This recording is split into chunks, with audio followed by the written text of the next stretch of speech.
Arratsaldeon guztioi. Para mí es una alegría, es una satisfacción podernos encontrar aquí en este foro de intercambio, foro de compartir, ¿verdad?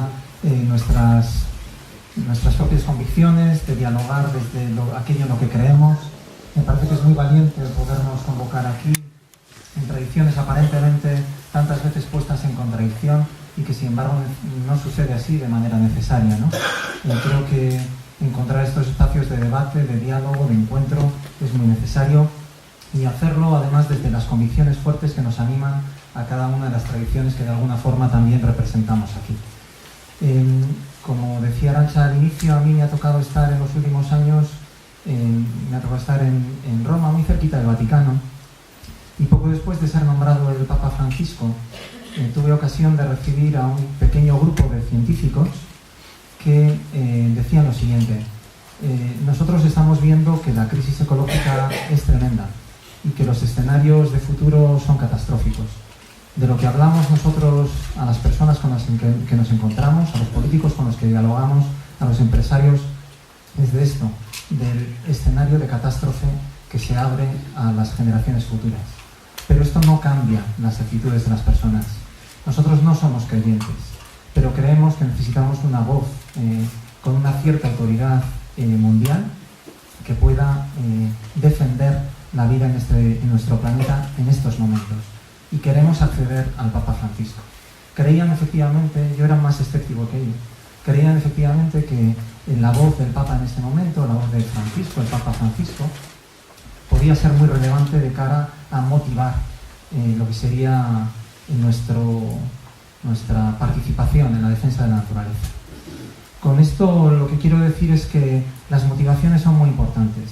Desde entonces se han multiplicado los encuentros entre cristianos y grupos de científicos, no necesariamente creyentes, que consideran que este diálogo entre ciencia y religión es efectivamente muy importante. Yo creo que el diálogo es muy importante entre todos nosotros, porque efectivamente hablamos de ecología, hablamos de la casa común, y en esta casa común lo que ocurra con ella nos va a afectar necesariamente a todos. De todos es la responsabilidad también de defenderla. En la propuesta que nos hacían para esta tarde nos proponían que también compartiéramos las bases éticas de nuestra implicación en la defensa del planeta. Y a mí me gustaría hacerlo de una manera un poco libre, nombrando tres motivaciones, grandes motivaciones cristianas que aparecen claramente en la encíclica y que son las que nos pueden mover a las personas que compartimos la fe cristiana en esta defensa. La primera, en el caso de la encíclica Laudato Si, desde mi punto de vista es muy clara. La primera motivación es el agradecimiento. El agradecimiento. Puede sonar un poco débil, puede sonar frágil, pero es difícil que nosotros defendamos aquello que no queremos y que no agradecemos. Cuidar, agradecer, amar, son tres verbos que todos los seres humanos conjugamos conjuntamente. Y necesariamente cuando entramos en ese círculo, comenzamos posiblemente por el agradecimiento, y eso nos conduce a amar más y a cuidar mejor. Esa sería como la primera fuente, y no en vano la encíclica se titula Laudato Si, alabado seas. Alabado sea el Señor, el que está detrás, el misterio de toda la creación. La alabanza y el agradecimiento son dos modos de expresión humana que van de la mano, ¿no? Que van conjuntamente. Hay una segunda fuente fuerte de motivación en la encíclica, que es el sufrimiento. La segunda es el sufrimiento. Fijaos, yo creo que en la sensibilidad eclesial, la sensibilidad cristiana está muy cercana al sufrimiento humano. Hay uno de los relatos que construyen nuestra civilización, bien conocidos, que vienen de la Biblia, que es aquel encuentro que tiene Yahvé con Moisés junto a la zarza ardiente, ¿verdad? Donde le dice: Moisés, Moisés, descálzate porque el terreno que pisas es terreno sagrado. He oído el clamor, el gemido de mi pueblo, y he bajado para liberarlo. Ese es el sufrimiento, ¿verdad?, que se nos hace como más fuerte, más inmediato a los cristianos, y así ha sido a lo largo de los 2000 años de historia. Pero la encíclica Laudato Si, como mencionaba al comienzo Yayo, ¿verdad?, une ese sufrimiento, ese gemido de la humanidad con el gemido de la madre tierra. Y no los distingue, sino que los equipara. Dice que esos dos sufrimientos son oídos escuchados por los oídos de Dios, ¿verdad? Y que en este momento también Él se preocupa por resolverlos, por darles una solución. Hay una frase de las que se pueden recordar de la encíclica que dice que no afrontamos dos crisis separadas, una social y otra medioambiental, sino una única y compleja crisis socioambiental. Y yo creo que esto es como una de las bases de la propia encíclica. La encíclica tiene una historia que viene engarza con toda la doctrina social de la Iglesia, iniciada en 1891, hace más de 100 años. Es una síntesis de esa reflexión eclesial en torno a las cuestiones sociales, pero en este caso incorporando como un eje necesario la vida común, la vida compartida, la vida en nuestro planeta. Hay una tercera base ética, una tercera motivación en la cual también nosotros nos podemos encontrar reflejados, que yo la mencionaría con la palabra solidaridad. La palabra solidaridad. Con dos rostros. La solidaridad como una expresión de lo que somos. Somos solidarios porque todo el mundo, todo el universo entero está conectado. No hay separación entre nada. Todo está conectado. Todo está profundamente conectado. Esta que era una afirmación posiblemente creyente hasta el siglo XX, en estos momentos podemos decir que es una afirmación completamente científica y que efectivamente nosotros somos el resultado de la muerte de un par de generaciones de estrellas, que nuestro ser humano, ¿verdad?, todos los componentes que nos constituyen, nuestras moléculas, los átomos, proceden del interior de una estrella que agonizaba, ¿verdad?, que todo lo que sucede en el universo nos afecta, que estamos abiertos a lo que pueda ocurrir en el exterior, que procedemos de una misma madre común, como se ha descubierto en los últimos años, una madre de hace 200.000 años, que convivía con otros seres humanos en ese tiempo, ¿verdad? Estamos unidos, esencialmente unidos. La solidaridad es una condición esencial de la realidad. Y que por lo tanto, y este es el segundo rostro de la solidaridad, que por lo tanto de ahí se deriva un deber que sale de dentro. No es un deber moral que es asumido con las propias fuerzas y que uno carga, ¿verdad?, porque necesita hacerlo, sino que sale de dentro. Cuando nos reconocemos hermanos, como hacemos con los hermanos y hermanas, nosotros nos cuidamos del resto, ¿verdad? La solidaridad, por lo tanto, tiene esos dos rostros, uno que sería como consecuencia del segundo, ¿verdad? La condición del cuidado, ¿verdad?, el cuidado de los unos por los otros, a partir de la realidad de conexión, de solidaridad esencial, ontológica que tenemos unos con otros. Tres propuestas. Creo que hay tres propuestas que aparecen muy claramente en la encíclica y que podemos mencionar. El Papa concibe la propia encíclica como un ejercicio de diálogo. Apareció la encíclica en junio del 2015, está firmada a finales de mayo, pero en realidad es editada y esto aparece a comienzos de junio, en el año 2015, y lo hace por el siguiente motivo. Él lo dice en uno de sus viajes, dice: he querido escribir esta encíclica porque quiero tener una palabra de cara a la COP21, que recordáis que tuvo lugar en noviembre de aquel año en París. Él decía: hay un diálogo, un debate internacional en el cual yo también quiero aportar mi propia voz desde las convicciones cristianas que me animan, ¿no? Un ejercicio de diálogo. En el número 3 también dice el propio Papa que esta encíclica, este texto, como nos sugería Michel, ¿verdad?, está dirigido a toda persona humana, a toda persona que habita en esta casa común, en este planeta. Es un ejercicio de diálogo, es una cuestión que nos preocupa a todos y por lo tanto es algo de lo que tenemos que hablar todos, ¿verdad? El diálogo como esencialmente necesario para encontrar la verdad y el camino a seguir, ¿no?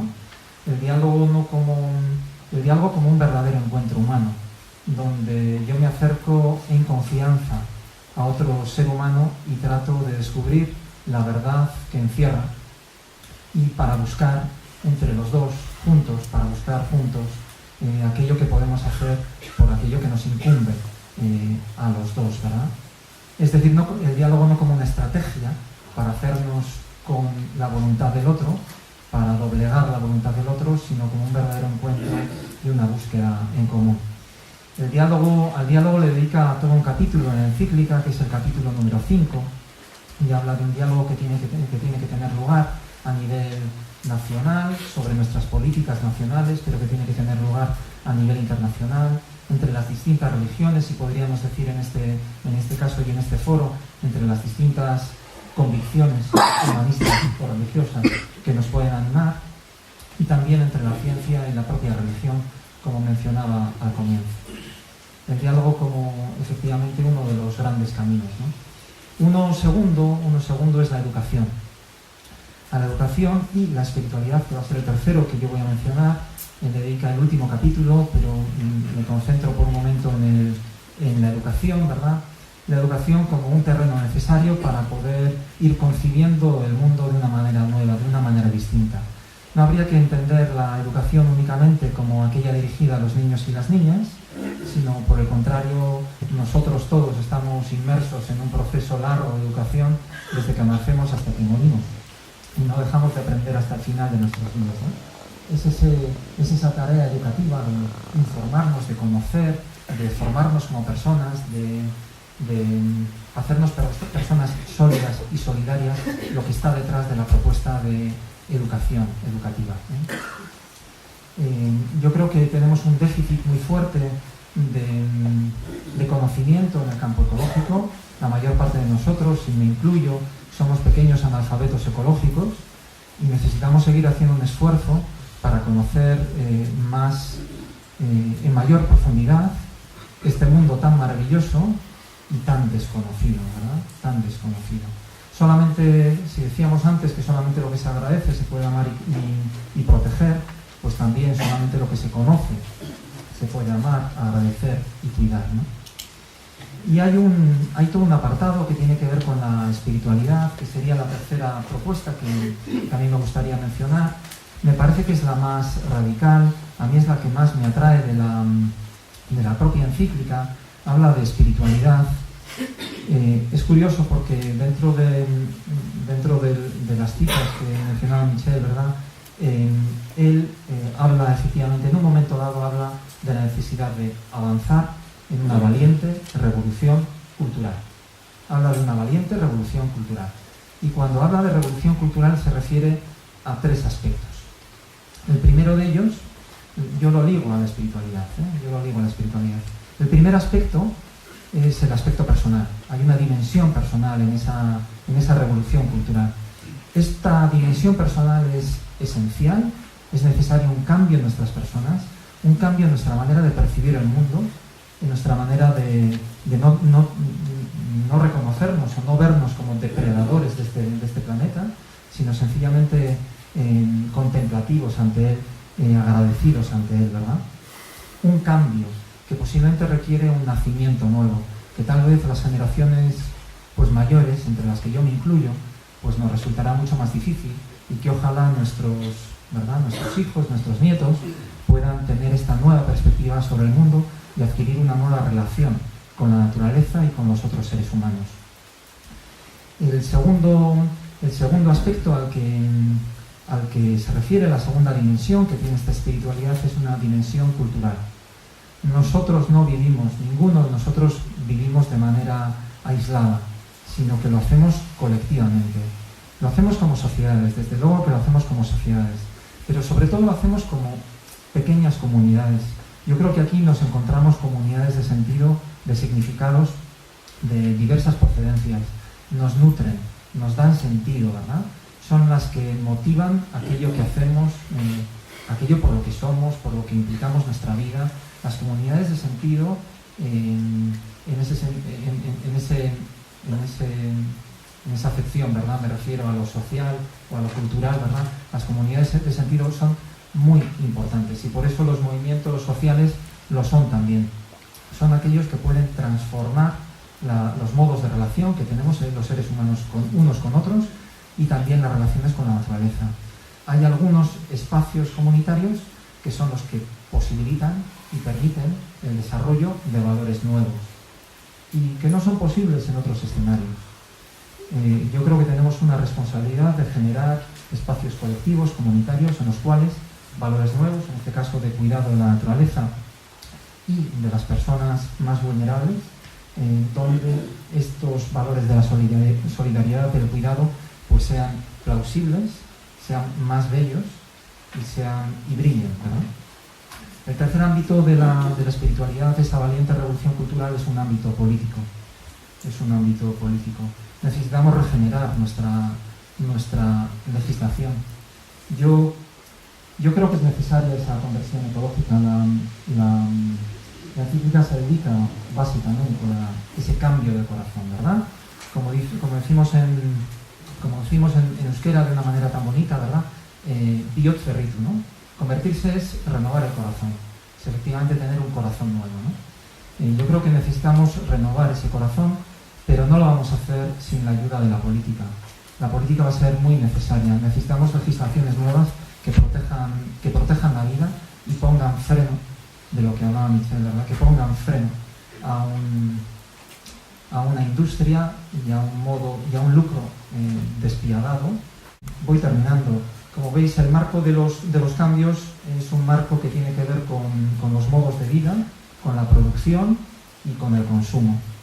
Hay quienes creen que solamente con los cambios de producción y de consumo, es decir, con